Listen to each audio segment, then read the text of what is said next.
Hello বন্ধুরা, কেমন আছো সবাই? আশা করি তোমরা সবাই ভালো আছো। আজকে আবার নতুন একটা ভিডিও নিয়ে চলে এলাম তোমাদের কাছে।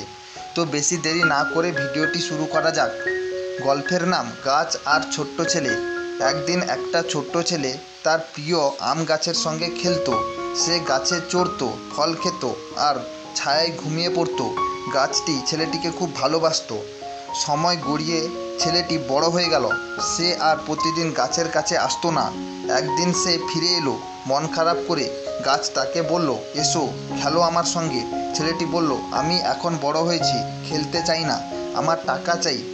গাছটি বলল, আমার ফল আছে, এগুলি বিক্রি করে তুমি টাকা পেতে পারো।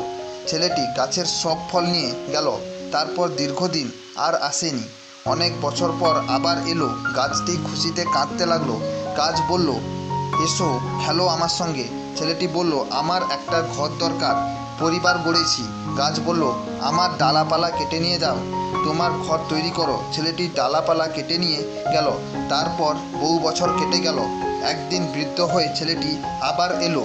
গাছ বলল, দুঃখিত, আমার আর কিছুই নেই তোমাকে দেওয়ার। ছেলেটি বলল, আমি এখন ক্লান্ত, শুধু একটু বসতে চাই। গাছ বলল, আমার পুরনো গুঁড়ি এখনও আছে, এসো বসে বিশ্রাম নাও। ছেলেটি গাছের গুঁড়ির ওপর বসলো। গাছটি আনন্দে ভরে গেল। তো বন্ধুরা, এই গল্প থেকে আমরা যে নীতি কথাটি পাই সেটি হলো, ভালোবাসা নিঃস্বার্থ হয়। বাবা মা আমাদের জন্য সব ত্যাগ করেন, কিন্তু কিছুই ফেরতের আশা করেন না। তাদের ভালোবাসুন যতদিন তারা পাশে আছেন। তো বন্ধুরা, এটাই ছিল আজকে তোমাদের বলা একটা ছোট্ট গল্প। এই রকম নতুন নতুন গল্প শুনতে চাইলে আমার এই গপ্প কথা চ্যানেলটিকে সাবস্ক্রাইব করে নাও। তার সাথে লাইক, শেয়ার ও কমেন্ট করতে ভুলো না যেন। ততক্ষণে তোমরা ভালো থাকো, সুস্থ থাকো ও এই গল্পটি শেষ পর্যন্ত দেখার জন্য তোমাদের অসংখ্য ধন্যবাদ।